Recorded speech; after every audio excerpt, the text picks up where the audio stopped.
Well, on my way home from Dayton, I'm actually just going through Columbus. I waited to see Tactical Mounds race, and that went about the same way our day went.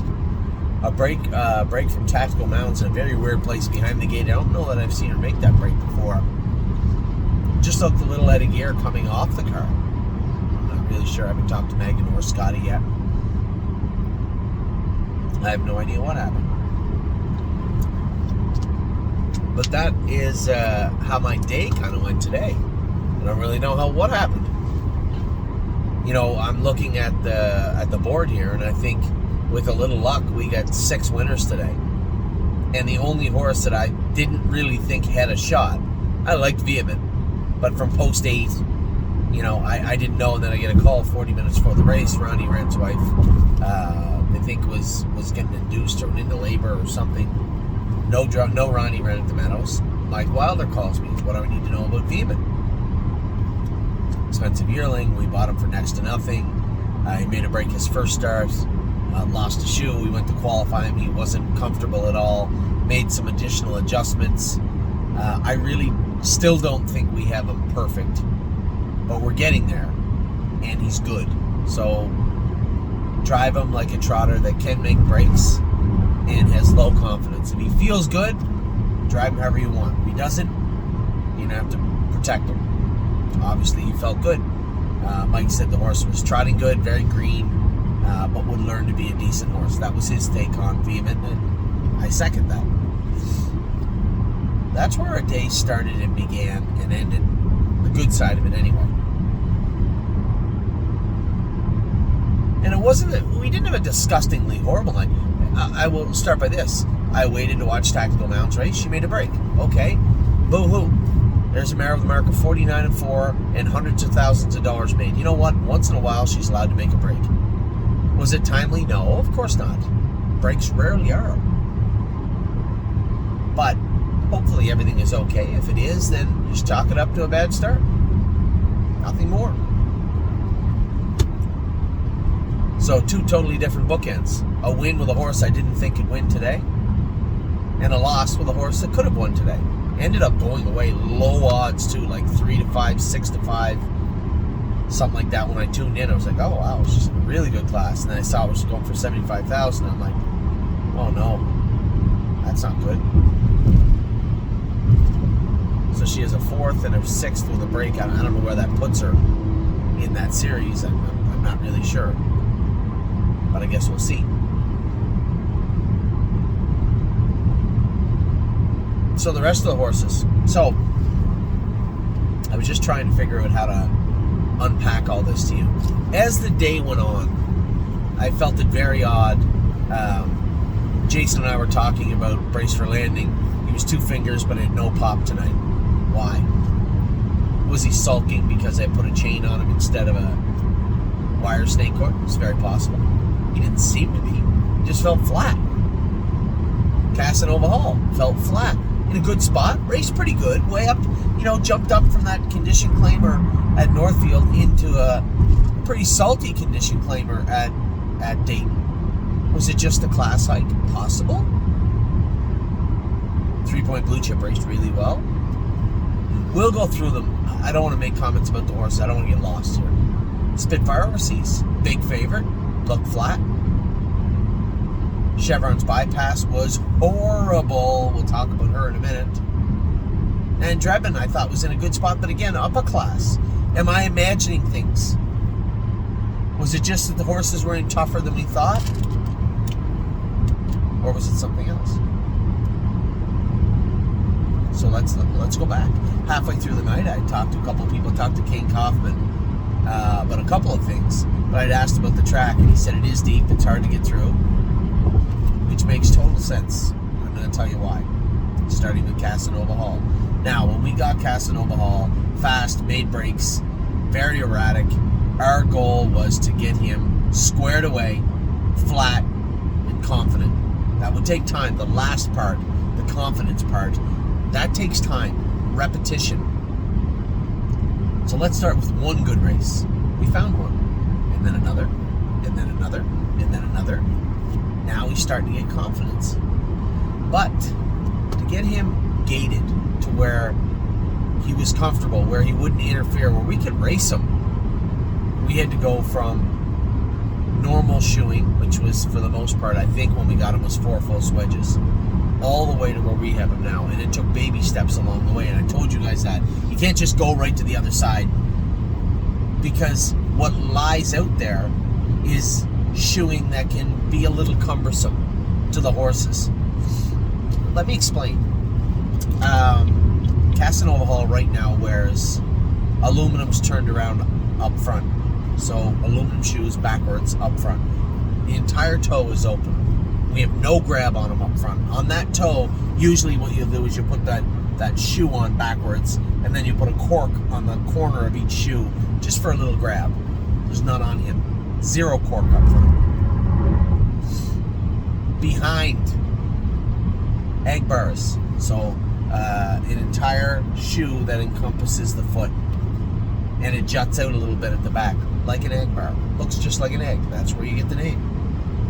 Also on that shoe, we put side weights to try and widen them out, and we put shims on the inside of his shoes. Now, the reason we do this, the reason I do this, is because if you go to such an extreme shoeing and it doesn't help, what you'll do is tip them out. So you'll shave down the outside of that foot so the degrees are different. They're uneven. They're like that.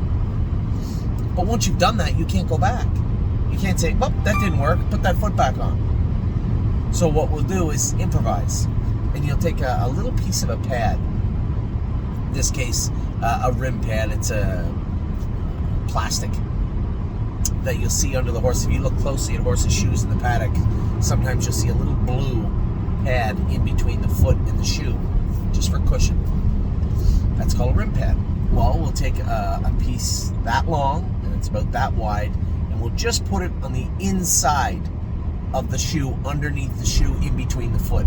This creates what you're looking for, that little bit of a difference in the slope of the foot, the degree of the foot, on 2 different sides. And what we're trying to do is to induce the horse to widen out a little bit. Put the weight on the outside. We weld a piece of shoe inside the shoe on the outside of the outside portion of the shoe. So the bar is still on the inside of the shoe. Do you understand what I'm saying? It's on the outside. Anyway, you're trying to get the horse to widen out ever so slightly. You have to understand, sometimes the horses interfere. It is by a hair. And you're really just trying to get them away from doing that, because the more times they don't do it, the more comfortable they feel. If you've watched Casanova Hall, he went from erratic and hot because he was frustrated to comfortable and quiet. Here's the rub. Not real good on a deep track. The ag bars behind, not good on a deep track. Open-toed shoes, not good on a deep track. So we literally, if you said, I want the worst shoes you can put on a horse just to race tonight, I just want to see what'll happen. So if you could put the worst shoes on for a deep track, that would be super helpful. That's what he wears. 0 grab up front, egg bars behind. Still trotted 56, 28, 3 in the end of it. Was in a place to attack, but felt tired. When I got off the track, like, that's a big jumping class. From the 30 condition claimer at Northfield Park, non-winners at 2 up to 4, all the way to the 40 claimer, non-winners of 6. It's a salty crew. That's who Drebin tangled with last week. I'm going to tell you what, we put those 2 corks on the tips of those shoes up front. I don't know if we can take the egg bars off him yet. I just don't know if he has the confidence to do it.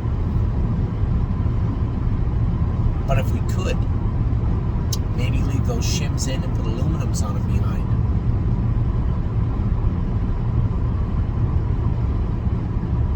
Or we could put borium on those egg bars. And would that be enough? This is assuming that the reason he raced a little less effectively is because he's slipping. Now, as the driver, after one race, that's a hard thing to say. If you're hypothesizing, you're saying this is what it could be, that's fine. But when you follow that up with 3 more supporting cases, I suspect he was slipping. I'm pretty confident in saying he was slipping. Brace for Landing wears flip-flops up front. He couldn't make a face like a racehorse all night. Come off the car like he was going to blast right out of there, and within 20 feet, he's like, I was just joking. I'm good. And I got him in a hole. Then when I got him on a helmet, he felt good, but I thought he was a little pouty because of the chain, but it may not be that at all. He didn't seem pouty, but he raced pouty. Or did he? Scoped him. Wanted a 5 for blood, wanted a 5 for mucus. Now, we didn't scope Casanova Hall. Could have. And in hindsight, I think I would like to know. That ship sailed. Horses are on the trailer on the way home. I think he was slipping. I think he tired himself out, and that's why he bled. Having said that, I've seen this show before. We try and take the flip-flops off. It's not always pretty. So I think rather than take the flip-flops off, we're going to do a little shuffling around. Tim had told me he's worried that Pickpockets class wouldn't fill next week because they had a couple of breakers, one of them being our old buddy Crantini. They only had a 7-horse field. You take 7 minus 2 is 5. They won't go with a 5-horse field in that class. But if I said, if you can find a way to fit Brace for Landing in that class, instead of 5 but not 8, can you make it 5 but not more than 9? Because he's got no money his last 3. And by all accounts, he'd still be 4 or 5 to 1, 6 or 8 to 1 in that class. But a much more forgiving surface for a flip-flop. So what I propose is, a little sidebar for a second, what I propose is we bring Pickpocket back to Dayton in that class where he broke his hobbles. Because I think he'd pound them. Move Brace for Landing over to Tim. Potentially make a shoeing change on Casanova Hall. Bring him back to this class. So now I'm trying, at this point I've only raced 2 horses. My wheels are spinning. Was Brace pouting because of the chain? Was Casanova slipping or not? I don't know. I haven't talked to Kane or any of the other horsemen yet about the track. So I have no information to go down this path other than Brace for Landing racing flat, who raced flat his last 2 starts down here, by the way. And Casanova Hall, who can be easily explained as just being up in class. 3-Point Blue Chip wears pin bars up front. I call them pin bars. I have no idea why. I'll probably call them pin bars forever. It's just a shoe with a bar right through the middle. Just a little added support. I left out the 1 and 4 and 7 are all leaving fast. The 9 is still coming from behind. I don't want to push through because I know the kid on the rail wants to cut it or be close to the lead. He's not turning me. It's turning into a dog's breakfast around the first turn. I know it's about to happen. I'm going to drop in the 2-hole. Trevor Smith's going to make front. Brett Miller's going to make front. Dan Noble's going to keep coming. Now I have to be underway right away, or I have to sit and take what I get. I chose the latter because I know that the Colton kid, he's looking a little anxious. He wants to come again. I don't want to follow him.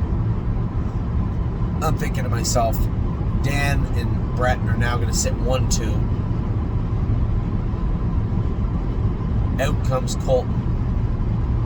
I don't want to follow him. I'm just going to stay here. I get out of that lane and he was flying at the wire. Now they win a softer last half because they went a crazy first half and a softer last quarter, but I didn't. And I went by Kane right after the wire. He finished 3rd. I finished 5th, but I was flying at the wire. And I went by him and I looked over. I said, you might want to take this horse next week. I think 3-Point Blue Chip liked the track, and I think he's sitting on a big mile. Coming off 2 miles where he was climbing over them, finished hard, you might be able to sneak him to the front next week. And I told Kane after, he says, you get home good again? And I said, yeah. He'll beat this bunch next week. And I think he will.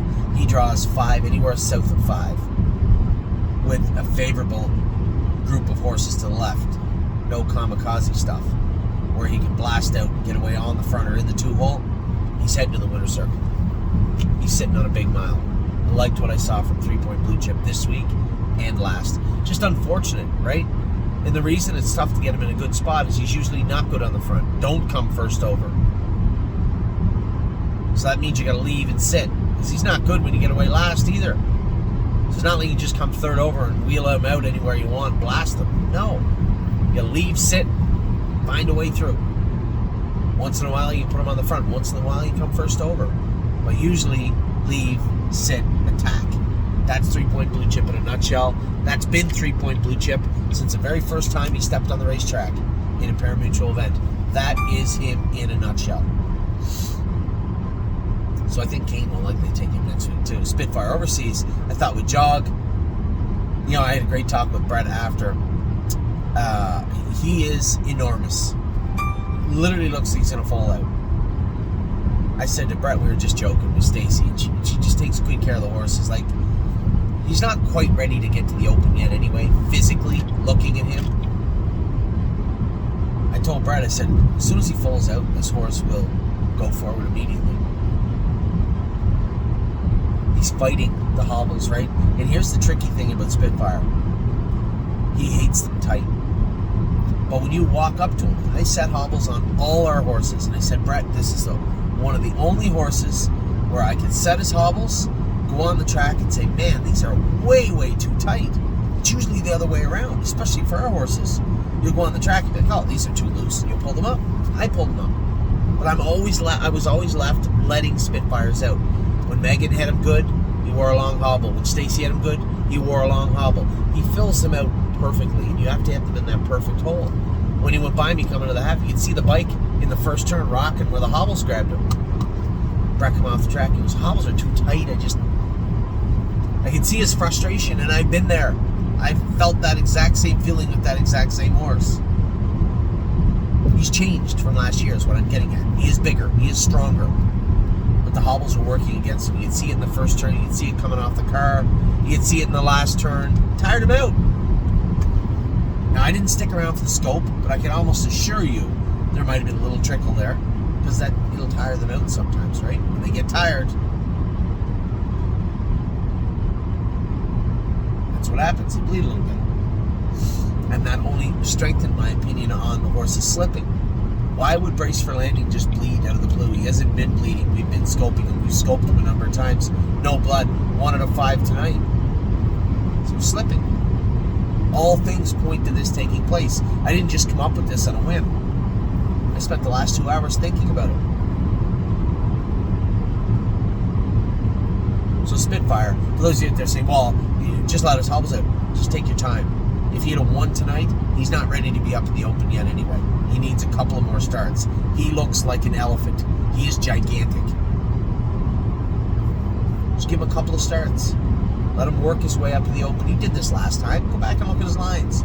He got better and better. He looked like he was 54, 53, piece 54, and then zoom, 51, 52, 51, 53, 51. That's him building, right? You can't just come off the shelf, especially when you have this gigantic mass of an animal, and have him just go from resting to back in the Open. You have to put that. We talk about the sports analogies and pitchers coming off long layoffs. They don't just go back to their best form right away. Sometimes they have to work towards it. And the work that you don't see that goes into them getting there is unbelievable also. So just let Spitfire fill into his body. Brett knows. Stacy knows. Just let those hobbles out a hole or 2. And then see. He wasn't bad tonight. You can just see he was tired. He was winded. Now, Chevron's bypass. I had never driven her before. I trained her on Monday. Here's the problem. We trained her on Monday with Robenol. Very light bleeding medication. The withdrawal times are fine. The veterinarian administered it. It's all good. Problem was, the vet was leaving. There was no vets around. We scoped her. We didn't scope her. We trained her. She trained great. Come off, and I said to Jason, just a little vet wrap behind. She was really good. I think she's fine. Now, let me rewind even further. The best start for us was her first start. That was her only good start for us. I propose this. I think this is what happened. I think she bled a little bit her first start. Remember, she get picked off late. We thought she was short. Didn't scope her. She raced good. Then Luke seemingly drove her a little weak her next 2 starts. Didn't scope her. Kind of blamed Luke. It's racing. It happens. Trained her Monday. Couldn't scope her. No vet. Didn't feel like she bled. That doesn't always mean they don't. In fact, it's a terrible indicator. We've had horses I trained, and I would swear, no shot this horse bled. And there was quite a bit of blood there, actually. I say she bled on Monday. In fact, I say she's bled every time she went behind the gate. You can give up to 10 cc's of Lasix. Jason only gives her 5. You don't want to give her too much and dry her out. We've always been a little gun shy with horses getting the thumps or flipping their heart. But I am saying that she bled every start. I'm saying that she compounded and bled again on Monday. It was missed. She trained so good, it was like, well, the vet's not here. Don't worry about it. It wasn't like, well, you got to get a vet. You're going to have to ask one of the vets to come in. Or, hey, after Lasix on Monday, they're going to have to go back and scope that filly. We could have forced it. We had no reason to. She had a good race. Maybe a couple of suspect drives. And trained good. Why would we believe she bled? Jason said she bled very much tonight. Quite a bit. Enough that she probably needs a week off. So I'm going to say, I didn't ask for a number, but I'm going to say it's right around a 4 or 5. On 5 cc's. But it doesn't matter, the Lasix. If she'd have bled on Monday, you could have given her 2 bottles of Lasix, I'm sure. Wouldn't have helped. Damage was done. This is why we always like to scope if we train horses hard. I need to know so that we can formulate a plan. If we scoped her on Monday and she was full of blood, we just would have scratched her tonight. Dried her up, treated her up, put her on antibiotics, make sure she didn't have any residual sickness, a little infection set in. Because that can happen with bleeders. That will happen tomorrow. We will put her on antibiotics. We will dry her up. We will give her a week off. We will train her light, and when we do train her, we will scope her. Because mechanically, I can't tell you what was wrong. It didn't feel like there was anything wrong with her tonight. It was just a complete power outage. Felt good coming to the half. Didn't feel as good down the backstretch. Felt terrible around the last turn and finished last. She raced exactly how her scope would indicate she raced. We can fix that, and we will. And then Drebin goes on the track again. Now he has normal shoes on up front, but he does have ag bars behind. And he does have side weights behind. And it just felt like his hobbles were singing tight the whole way. He's worn a snug hobble, but I've let them out since the Meadows. When we trained him at Northfield, I let them out quite a bit. I don't think that it was stretching tonight. I think he was slipping tonight. He was in a spot to win. You know, I felt it's racing. You know, I had let Sandy Beatty in with Casanova Hall. There's no reason not to. He was a very competent horseman and a good horse to follow the first race. He let me in with Drebin, and then I come out. Now, I know he didn't want me coming out, and it looked like I was late, but Sandy's a sharp guy. Really sharp guy. I'm getting to know a lot of these guys in Ohio. Good horseman, pretty good driver. He knows his horses. He was just trying to chase me back down into the hole, and I wasn't going down there. So, thanks for the hole.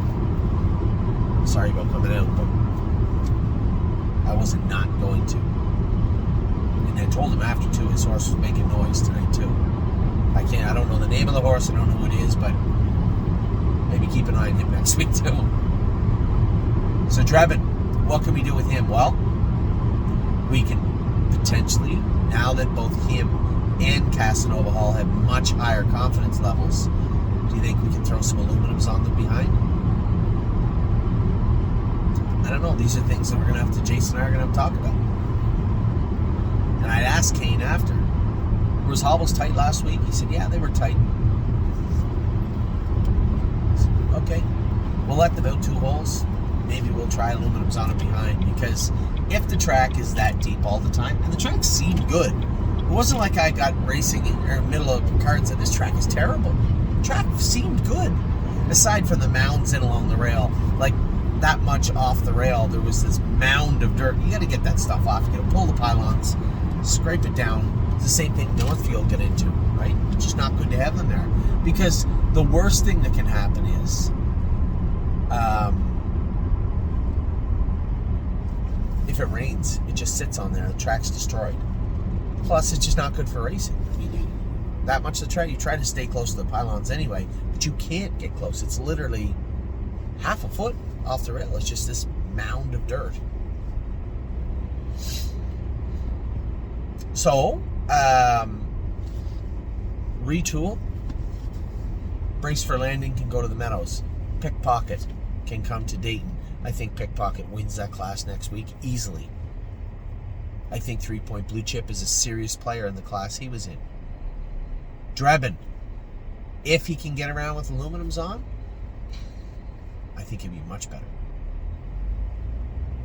Why is everybody passing everybody? What are we doing here? Isn't there police officers right there? Where's this guy going?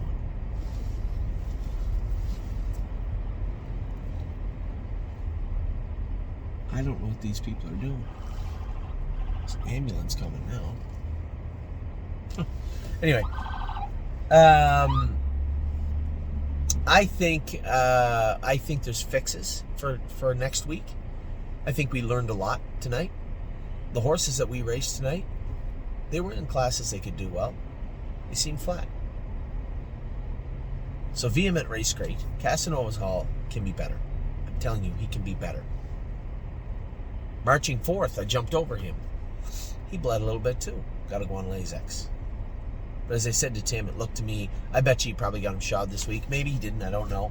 But he strikes me as a horse also. He's another one with the same shoes. A lot of these horses that interfere with that have low confidence, that shoeing will help them. Might slow them down a little bit, but it will help them. It must be an accident literally right here. So I think when it comes to these horses with these open-toed shoes, got to make sure they got a little grab on their toes, especially on a night or a day when the track is kind of sandy and deep. In regards to Marching Fourth, I think he did fall apart. Sean Johnson said after the race he was trotting good. I thought he was going to run off on them, and then he just fell apart. Well, that's what horses will do when they lose their stamina. They lose their stamina because they're bleeding. So Marching Fourth goes on Lasix. We have to do a better job treating and drying up Chevron's bypass in. Brace for Landing. Relocate him. This is 3 bad starts in a row. All 3 have come at Dayton. It only reinforces my thoughts that the horses were slipping. He's got flip-flops on up front. And felt weak tonight. 3 Point Blue Chip was very good tonight. Spitfire Overseas will be better. And Drebin again, if we can get aluminums on him behind and he trots okay with them on, I think he's sitting on at least a second or more faster. That's my take and my feeling. Oh yeah, this guy got smashed. Oh wow. That is a bad accident. Anyway, they're going to close this highway very soon. Very soon. Oh yeah, jeepers. That's a roll over. God. Goodness. This highway's going to be closed. Anyway, see? You can always have a worse day. So in regards to the burn today, flat. It was flat. But I think we've answered some major questions. We didn't just go to the track and get beat up. These horses were in a position to do well, and they didn't. Why? I think we've got to the bottom of it. Vehement, very happy with what I saw from him. Great job by Tim. Great job by Mike Wilder. Onward and upward with him. Casanova Hall. Let's see. I'm going to think on it. Definitely got to put cork on the front of those shoes now if we're going back to Dayton. That's an absolute certainty. marching fourth. Should put him on Lasix. Have a little once-over with the vet. Problem with him, feet up front for sure. Stifles might bother him a little bit. As I said to Tim, give him a week off. I think he's raced like 4 or 5 weeks in a row. I don't think he's missed. Especially if he bled a little bit today, we're going to put him on Lasix. Just give him a week off. So he'll likely skip next week. Race for Landing. We'll head to the Meadows, start racing there. I don't think he's getting over Dayton very well. 3-point Blue Chip. Keep your eye on that guy next week. He's sitting on a big mile. Spitfire Overseas will round into shape sooner than later. Chevron's Bypass will be much better her next start now that we know what is going on for sure. As I said, it wasn't a mechanics issue with her at all tonight. She just fizzled away. As I said, her scope looked like how her race went. Drebin, I believe, will be much better next week. And Tactical Mounds, Megan will get to the bottom of that. I don't really know what's left for her. Did she make the final? I'm not sure. But a very odd and rare break from her tonight. So aside from that, we were sitting on a massive Friday that turned out to be not so massive at all. But Saturday, we got a couple of stakes coming up. What a lady, what a night. See if she's better. Allie's got grit. I'd like to see him continue his forward march. Final, I'm told, goes for $148,000. I will be there to drive the horses. They both made the final. So there's not a lot of them out there. I hope that Jim gets to the bottom. He made some shoeing adjustments. We talked about it the other day. I'm gonna obviously trust an old wily horseman like him. He's been on the ground. He knows what he's doing.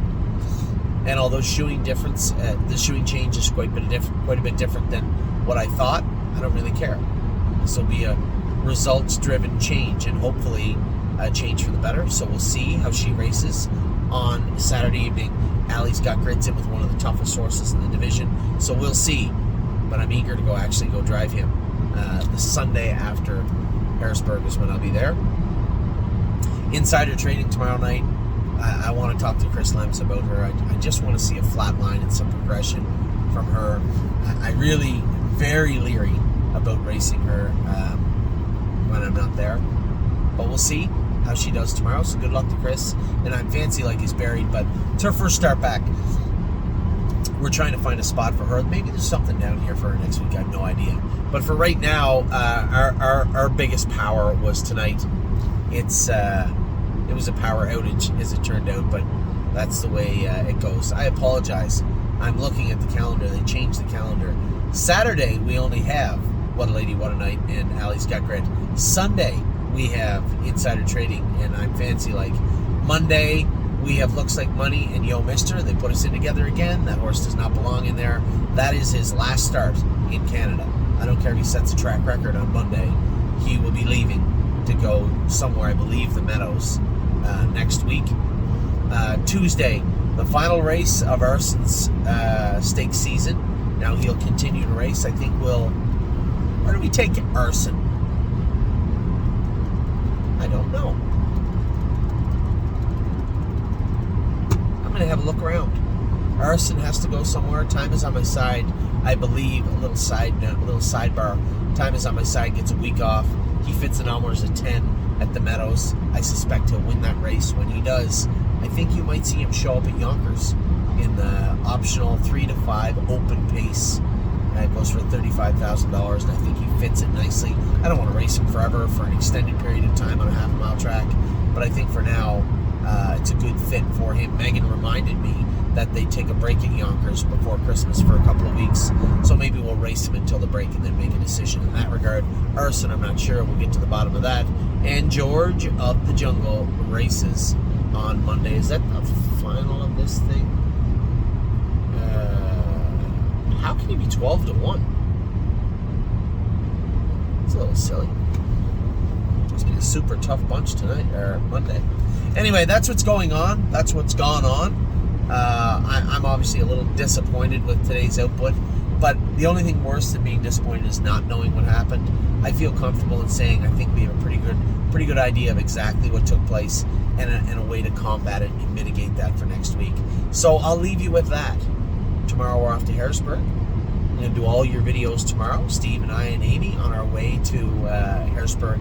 It'll be a lot of fun if you're around. Sunday, Monday, Tuesday, Saturday, whatever. feel free. Reach out. Let me know you're in town.